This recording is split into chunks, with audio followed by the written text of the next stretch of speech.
Friends, today I discuss idioms and phrases in language. These are more important to score well in AP and Telangana DSS. So please pay attention towards all these idioms. Maybe one or two bits will come from these.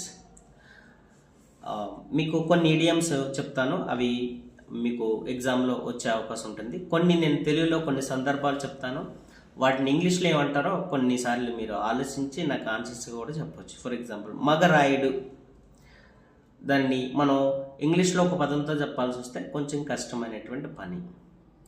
ఏమని చెప్పాలని ఎత్తుకుంటాం పదాన్ని. అలానే వర్షం కుండపోతగా కురుస్తుంది, ఏమని చెప్పాలి ఇంగ్లీష్లో.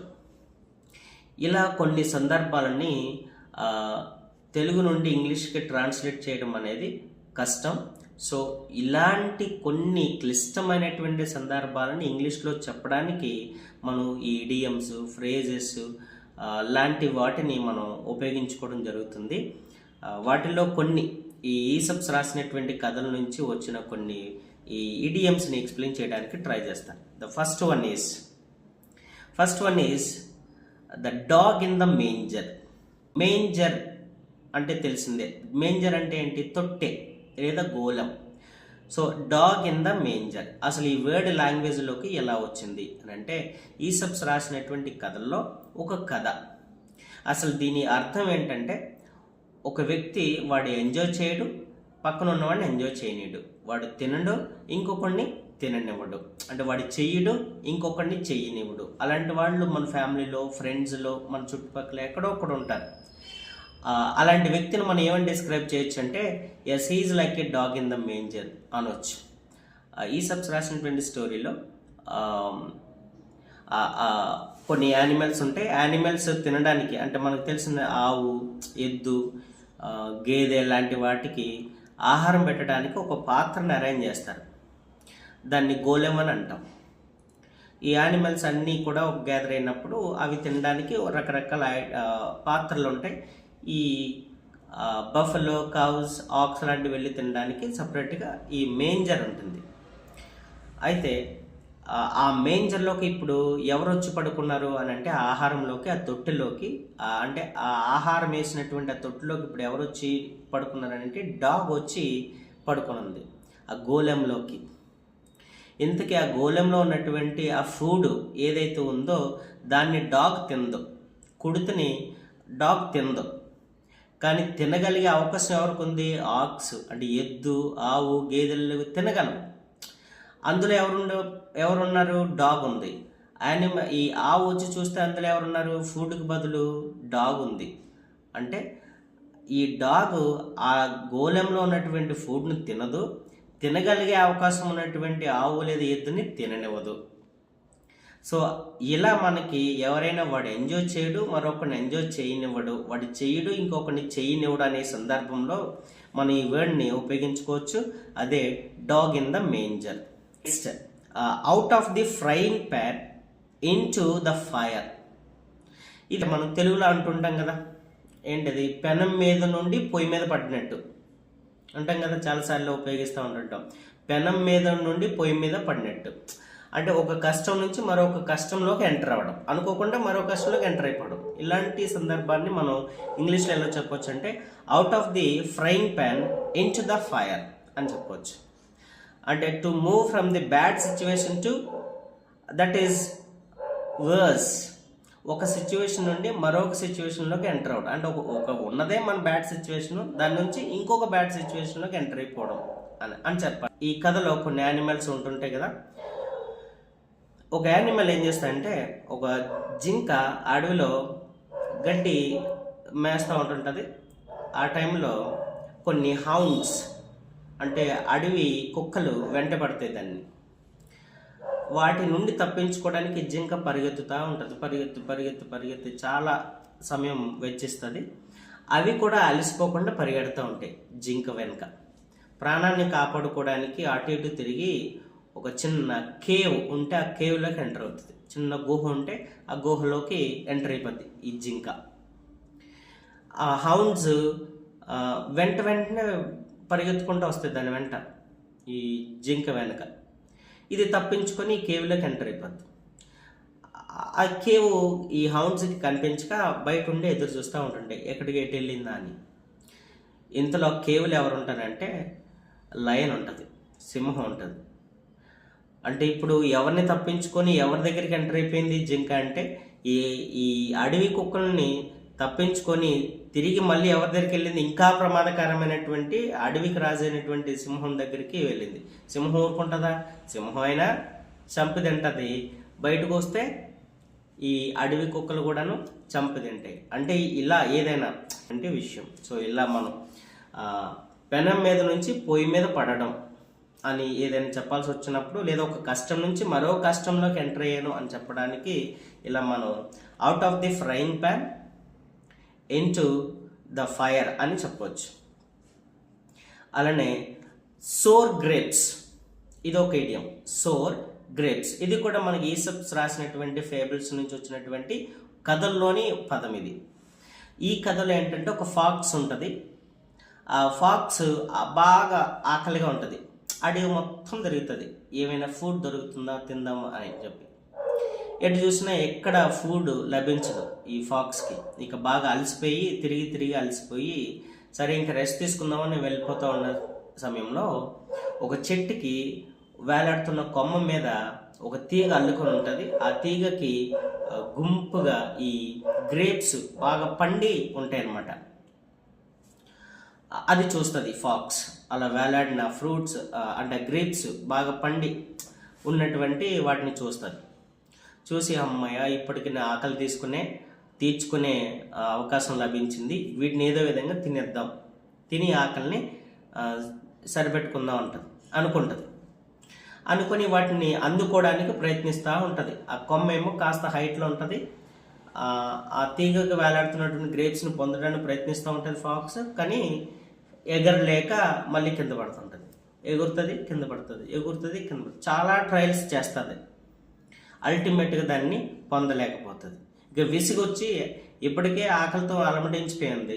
ఇంకా ఇప్పుడు ఎనర్జీ అయిపోవడంతో ఇంకా విసుగొచ్చి సరే ఇంకా అక్కర్లేదు అనుకోండి వెళ్ళిపోతూ అంటుంది. సరే ఎలాగా అవి పుల్లగా ఉంటాయి, ఇంకా అవి తిని ఏం ప్రయోజనం అంటది. అంటే దక్కలేదు కాబట్టి దాని టేస్ట్ మార్చేసింది ఈ ఫాక్స్. అంటే మనం సాధించకపోతే ఇంకెవడు సాధించలేడు అని కొందరు ఉంటుంటాం. అందుకే అందని ద్రాక్ష పుల్లన అని అంటుంటాం. ఇలాంటి అందని ద్రాక్ష పుల్లన అని చెప్పడానికి ఏం చెప్పొచ్చు అంటే మనం సోర్ గ్రేప్స్ అని అనొచ్చు. అలానే లుక్ బిఫోర్ లీప్, ఇదొక ఇడియం. ఇది కూడా ఈసప్స్ రాసినటువంటి కథల్లోని పదమే. ఇది కూడా అంటే ఏదైనా మనం ఒక పని చేసేటప్పుడు బాగా ఆలోచించాలి, అంతేగాని గుడ్డెద్దు చేలో పడినట్టు కాదు కదా. గుడ్డెద్దు చేలో పడినట్టు మనం ఏ ప్రీ డిటర్మినేషన్గా లేకుండా ఏ పనిని కూడా మనం చేసేయకూడదు అని ఈ సందర్భాన్ని ఈ లుక్ బిఫోర్ లీప్గా చెప్పవచ్చు. ఇక్కడ ఈ కథలో ఏంటంటే ఒక ఫాక్స్ ఒక వెల్లో పడిపోయి ఉంటుంది, ఒక నూతిలో పడిపోయి ఉంటుంది, అడవికి వెళ్ళిపోయి ఉంటుంది. వెళ్ళిపోయి పైకి రాలేక అరుస్తూ ఉంటుంది, ప్రాణభయంతో కొట్టుమిట్టాడుతూ ఉంటుంది ఆ నూతిలో పడిపోయి నీటిలో. దాంతో ఈ సౌండ్ ఏంటని పక్కనే గడ్డి మేస్తున్నటువంటి ఒక మేక చూస్తుంది. ఆ అరుపులకి వినిపించి వెల్ల దగ్గరికి, ఆ బావి దగ్గరికి వచ్చి చూస్తుంది. చూస్తే ఏంటి లోపల ఎవరున్నారు? ఈ ఫాక్స్ ఉంటుంది. ప్రాణభయంతో గిలగిల కొట్టుకుంటుంటే అరుస్తుంటే ఆ అరుపులకి విని దగ్గరకు వచ్చినటువంటి మేక అనుకుంటుంది ఏమైందో, ఇదో సరదాగా స్విమ్మింగ్ చేస్తుందేమో అనుకుంటుంది. అనుకున్న ఆ గోట్ ఏం చేస్తుందంటే ఫాక్స్ని అడుగుతుంది, ఏంటంటే ఇట్స్ ఏ గేమ్, నువ్వు కూడా వచ్చి జంప్ చేసి లోపలికి వచ్చి ఎంజాయ్ చేయి ఈ గేమ్ని అంటది ఫాక్స్. లోపల ఉన్నటువంటి ఫాక్స్ నిజమేనా అనుకుని నమ్మేసిన గోట్ ఏం చేస్తుందంటే అందులోకి దూకుతుంది. దూకగానే ఆ మేక మెడ మీదకి ఎక్కి ఈ ఫాక్స్ పైకి జంప్ చేసి బయటకు వచ్చేస్తుంది. ఫాక్స్ తప్పించుకొని బయటకు వెళ్ళిపోద్ది. ఈ గోటు అక్కడే ప్రాణాన్ని కోల్పోతుంది బయటికి రాలేక. సో ఇలా అందుకనే మనం ఎవరిని గుడ్డిగా నమ్మేయకూడదు. ఏదైనా ఒక పని చేసేటప్పుడు దాని ఇన్స్ అండ్ అవుట్స్ ఆలోచించుకోవాలి అని. So look before you leap అంటే ఏదైనా ఒక పని ప్రారంభించే ముందే దానికి ఏం చేయాలి, ఎలా చేయాలి అనేది ఆలోచించుకోవాలి అనే సందర్భంలో ఈ ఈడియంని మనం యూజ్ చేయొచ్చు. Next ఈడియం is white elephant. White elephant అంటే తెల్ల ఏనుగు కాదు. దీన్ని మనం ఎలా గుర్తుపెట్టుకోవచ్చు అంటే, ఫర్ ఎగ్జాంపుల్, ఏదైనా మనం ఉంచుకోలేము, అలానే దాన్ని వదులుకోలేము. ఇలాంటివి చాలా క్లింజీ సిచ్యువేషన్స్ మనకి ఎదురవుతూ ఉంటుంటాయి కదా. అంటే దాంతో మనం వేగలేము, అలానే వదులుకోలేము. చాలా ఉంటాయి. అవి వస్తువులు అవ్వచ్చు, వ్యక్తులు అవ్వచ్చు, లేదా ఇంకేదైనా కూడా కావచ్చు కదా. సో దాన్ని ఏమని మనం డిస్క్రైబ్ చేయొచ్చు అంటే వైట్ ఎలిఫెంట్ అంటాం. ఫర్ ఎగ్జాంపుల్, అమ్మో నాన్నో ఎప్పుడో మనకి చిన్నప్పుడు ఏదో వాచ్ గిఫ్ట్ ఇచ్చారు. వాళ్ళ మీద ఉన్నటువంటి ప్రేమతో మనం దాన్ని ఏం చేస్తామంటే, అది ఆగిపోయిన బ్యాటరీ వేయిస్తూ లేదా ఇంకా దానికి రిపేర్లు చేయిస్తూ మళ్ళీ ఆ బెల్ట్ మార్చుకుంటూ పెట్టుకోవడానికి ట్రై చేస్తూ ఉంటుంటాం. అవన్నీ మార్చడానికి దాని ఒరిజినల్ అయ్యేటువంటి ఖర్చు ఒరిజినల్ వాచ్ని కొనుక్కున్నా కూడా తక్కువ అవుతుంది. అంటే అంతగా ఎక్కువ ఖర్చు పెడతా ఉంటుంటాం మనం. ఇంత ఎక్స్పెన్స్ అవుతున్నా కూడా మనం ఏం చేస్తామంటే దాన్ని భరిస్తూ ఉంటుంటాం. అలా ఏదైనా వదులుకోలేము, ఉంచుకోలేము అనే సందర్భంలో ఈ ఇడియంని మనం వాడవచ్చు. అదేంటంటే వైట్ ఎలిఫెంట్. మీకు ఒక స్టోరీ చెప్తాను దీని వెనుకునేటువంటి. ఆ రాజుగారి దగ్గరికి సాధారణంగా ఎవరు వస్తూ ఉంటుంటారంటే కవులు వెళ్తూ ఉంటుంటారు. అంటే రాజుగారిని పొగుడుతూ ఏవో కవితలు చెప్తూ ఉంటుంటారు. రాజు ఇంప్రెస్ అయితే వాళ్ళకి ఏవో వరహాలు ఇస్తూ ఉంటుంటారు కదా. అలా ఒక కవి, నాలాంటి కవి ఆ రాజుగారి దగ్గరికి వెళ్ళి రాజుగారిని ఇంప్రెస్ చేయడానికి ప్రయత్నిస్తూ కొన్ని కవితలు చెప్పాడనమాట. ఆ కవితలకి ఇంప్రెస్ అయినటువంటి రాజు ఏం చేశాడంటే, రాజుగారి ఆస్థానంలో ఉన్నటువంటి ఆ వైట్ ఎలిఫెంట్, రాజుగారు ఎంతో ప్రేమగా చూసుకుంటున్నటువంటి వైట్ ఎలిఫెంట్ని ఈ కవికి, ఈ పోయెట్కి గిఫ్ట్గా ఇచ్చేసాడు. సాధారణంగా ఏ వరహాలో డబ్బు నగలో ఇస్తే ఆ కవి ఏదైనా చేసుకుంటాడు. ఈ వైట్ ఎలిఫెంట్ దీనికి తిండి పెట్టాలంటే ఇవి పేద పోయెట్ అంటే పేద కవి ఎక్కడి నుంచి సంపాదించి మళ్ళీ దానికి తిండి పెట్టగలడు? వీడి తినడమే కష్టం. మళ్ళీ అంత పెద్ద ఏనుగుకి తిండి పెట్టాలంటే ఎంత ఫుడ్ పెట్టాలో తెలిసిందే కదా. అలా అని పోనీ దాన్ని వదిలించేసుకుందామంటే అదేమో రాజుగారు ఇచ్చిన గిఫ్ట్ వదిలేసాడు అని తెలిస్తే రాజుగారు కోప్పడతారు, లేదా వీడిని శిరస్సు ఖండన చేయించేస్తాడు. అంతే కదా జరుగుతుంటుంది. సో కాబట్టి ఆ ఎలిఫెంట్ని ఏమో వదులుకోలేడు, పోనీ దాన్ని ఉంచుకొని ఫుడ్ పెట్టలేడు. సో ఇలా ఏదైనా మనకి దాన్ని ఉంచుకోలేక, వదులుకోలేక ఏదైనా ఒక సందర్భం మనకి ఎదురైనప్పుడు దానిని ఇలా వైట్ ఎలిఫెంట్ అనేటువంటి వర్డ్ ద్వారా మనం చెప్పవచ్చు. Next ఈడియం is cats and dogs. Cats and dogs అంటే ఈ ఈడియం మనకి వర్షం కొండపోతగా కురుస్తుంది అని అంటుంటాం. దాన్ని ఎలా చెప్పొచ్చు అంటే, it is raining cats and dogs అవుట్ సైడ్. అంటే బయట వర్షం కొండపోతగా కురుస్తుంది, ఎవరు వెళ్ళకూడదు అని మనం చెప్పవచ్చు. అసలు ఈడియం ఎలా వచ్చింది అని అంటే, రోమ్లో ఉన్నటువంటి ప్రజలు ప్రధానమైనటువంటి ప్రొఫెషన్ ఏంటి అని అంటే వాళ్ళకి ఫిషింగ్, చేపలు పట్టడం. రోమ్ ప్రజలకి వాళ్ళు ఈ సముద్రం మీదకి వేటకి వెళ్ళేటప్పుడు కొన్నిసార్లు ప్రమాదాలు కూడా ఎదురవుతూ ఉంటుంటాయి వాళ్ళకి. ఆ ప్రమాదాలు ఏంటంటే ఏమైనా తుఫాన్లు గట్ర రావడం ఇలాంటివి జరగవచ్చు. అయితే ముందుగా రాబోయేటువంటి తుఫాన్ని లేదా వర్షాలని, గాలిని, విపరీతమైనటువంటి గాలిని పసిగట్టేటువంటి యానిమల్స్ కూడా మన చుట్టూ చాలా ఉన్నాయి. వాటిలో ముఖ్యమైనవి ఏంటంటే క్యాట్స్, డాగ్స్. అందుకే క్యాట్స్ని వాళ్ళు వర్షపు దేవుడిగా కొలుస్తారు, వర్షపు దేవుడు. అలానే డాగ్స్ని వాళ్ళు గాలి దేవుడితో పోల్చుతుంటారు. అంటే వీళ్ళు దేవుళ్ళు, దేవతలుగా పూజిస్తారు అక్కడ. ఎవరిని?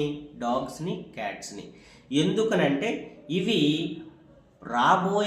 భవిష్యత్తులో రాబోయేటువంటి తుఫాన్లని, గాలుల్ని ముందుగానే పసిగట్టి వీళ్ళ ప్రాణాలను కాపాడుతాయి. కాబట్టి సముద్ర మధ్యలోకి వెళ్ళిపోయినప్పుడు సడన్గా వచ్చేటువంటి తుఫాన్లు తట్టుకోలేక వాళ్ళు అక్కడే లంగరేసి వాళ్ళ ప్రాణాలు రక్షించుకుంటారు. ఆ రక్షించుకోవడానికి అవసరమైనటువంటి వ్యక్తులు ఎవరు ఉపయోగపడ్డారు అని అంటే ఈ ప్రాసెస్లో క్యాట్స్, డాగ్స్. అందుకే వాళ్ళు చేపలు పట్టడానికి సముద్రంలో వేటకి వెళ్ళినప్పుడు తప్పనిసరిగా ఈ రెండు యానిమల్స్ని షిప్లో లేదా వాళ్ళు వెళ్ళేటువంటి బోట్లో తీసుకొని వెళ్తారు. ఎవరెవరిని? క్యాట్ని, డాగ్స్ని. ఈ క్యాట్ ఏం చేస్తుంది అని అంటే వర్షం రాబోతుంది అనుకోండి, ఇమ్మీడియట్గా సిగ్నల్ ఇస్తుంది. సిగ్నల్ ఇవ్వడంతో అక్కడే ఆ పడవని లంగరేసి ఆపేసుకొని వాళ్ళు లైఫ్ని సేవ్ చేసుకుంటారు. అలానే విపరీతమైన గాలులు వస్తున్నాయి అనుకోండి, ఆ పవనాలు, వాటిని కూడా ముందుగానే పసిగట్టి చెప్పేది ఎవరనంటే డాగ్స్. అంటే ఇప్పుడు చూడండి, వర్షం గాలి రెండు కలిసి వస్తాయి, దాన్ని మనం ఏమని చెప్తాం, తుఫాను అంటాం. తుఫాన్లు అంతే కదా. మనకి హుదూద్ తుఫాన్ వచ్చింది చూడండి, ఎంత విపరీతమైన గాలి, ఆల్మోస్ట్ 200 కిలోమీటర్స్ వేగంతో గాలులు రావడంతో విశాఖపట్నం చాలా నష్టపోయింది, అది మనందరికీ తెలిసిందే. అయితే ఇలా వర్షంతో పాటు గాలి కూడా మిక్స్ అయి రావడాన్ని, మామూలుగా వర్షం వస్తే తట్టుకోగలం, లేదా గాలి వస్తున్నా తట్టుకోగలం, రెండు కలిసి వస్తే కొంచెం ప్రమాదకరం. సో ఆ రెండింటిని పసిగట్టి చెప్తాయి కాబట్టే వాటిని, క్యాట్స్ని డాగ్స్ని వాళ్ళు దేనిగా పిలుస్తారు, దేవుళ్ళు దేవత కొలుస్తారు. అందుకని కుండపోతగా కురుస్తుంది వర్షం, ఎప్పుడైనా ఎక్కువగా వచ్చేస్తుంది అనేటప్పుడు మనం ఈ ఇడియంని యూజ్ చేయొచ్చు, అదే క్యాట్స్ అండ్ డాగ్స్. సో వర్షం కుండపోత కురుస్తుందంటే ఏమని చెప్పొచ్చు, it is raining cats and dogs అవుట్ సైడ్, ఎలా చెప్పొచ్చు. Next last idiom is cock and bull story. As I said earlier, Aesop's fables, Aesop's రాసినటువంటి కథల్లో ఇది ఒక కథ. ఆ కథలో ఏంటంటే కొన్ని యానిమల్స్ అన్నీ కూడా గ్యాదర్ అయ్యి టైం పాస్ చేయడానికి, మనం మనుషులం కాబట్టి పాటలు పాడుకుంటాం, ఇవి యానిమల్స్ కాబట్టి కొంచెం కొత్తగా ఆలోచించి కథలు చెప్పుకుందాం అని ఒక ఎంటర్టైన్మెంట్ ప్రోగ్రామ్ని అరేంజ్ చేసుకున్నాయి. అంటే ప్రతి యానిమల్ కూడా ఏదో ఒక కథ చెప్పాలి. మనకంటే చాలా అలవాటు కథలు చెప్పడం, ఏవైనా ఉత్తుతిని తప్పించుకోవడానికి రకరకాల కథలు చెప్తాం. అంటే ఈ కాక్ అండ్ బుల్ స్టోరీ అనే ఇడియంకి అర్థం ఏంటంటే పచ్చి అబద్ధం. నువ్వు అన్ని చెప్పేవి పచ్చబద్దాలు, నువ్వు చెప్పేవన్నీ పచ్చబద్దాలు అంటావు. ఈ పచ్చబద్దాలు అనే పదాన్ని మనం ఇంగ్లీష్లో చెప్పాలి ఎలా అని అంటే కాక్ అండ్ బుల్ స్టోరీ అని చెప్పవచ్చు. ఇది ఆ కథలో ఏంటంటే యానిమల్స్ అన్నీ రావడం, ఒక్కొక్క యానిమల్ ఏదో ఒక కథ చెప్పడం, వెళ్ళిపోయి ఇంకొక యానిమల్కి ఛాన్స్ ఇవ్వడం, ఇట్లా జరిగేది. అయితే ఎక్కువ కథలు ఎవరు చెప్పి మిగిలిన యానిమల్స్ని ఇంప్రెస్ చేసేయంటే ఒక కాక్ అంటే కోడిపుంజు, అలానే బుల్ ఎద్దు.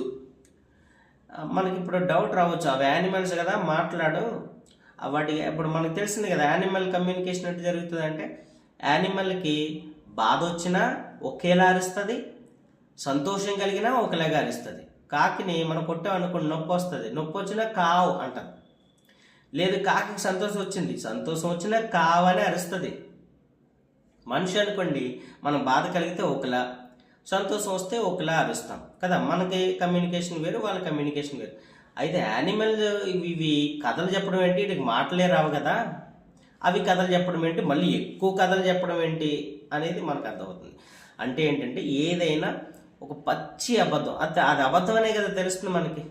అసలు యానిమల్స్ మాట్లాడడం అనేది అబద్ధం, అందులో ఎక్కువ కథలు చెప్పడం అనేది పచ్చి అబద్ధం. సో ఇలా ఎవరైనా మనకి ఎక్కువ అబద్ధాలు చెప్తున్నారు లేదా పచ్చి అబద్ధాలు చెప్తున్నారు అని చెప్పడానికి ఇంగ్లీష్లో ఈ ఈడియం ద్వారా మనం చెప్పొచ్చు, అదే cock and bull stories, cock and bull story. Okay, so ఇలా కొన్ని ఇడియమ్స్ చెప్పినటువంటి స్టోరీ ద్వారా గుర్తుపెట్టుకోవడానికి ట్రై చేయండి, రెగ్యులర్ లైఫ్లో అప్పుడప్పుడు వాడటానికి ట్రై చేయండి. ఇలాంటి యూజ్ చేయడం ద్వారా లాంగ్వేజ్ మీకు ఎంతో కొంత వచ్చు అనేటువంటి విషయం లిసనర్స్కి తెలుస్తూ ఉంటుంటుంది. So thank you very much.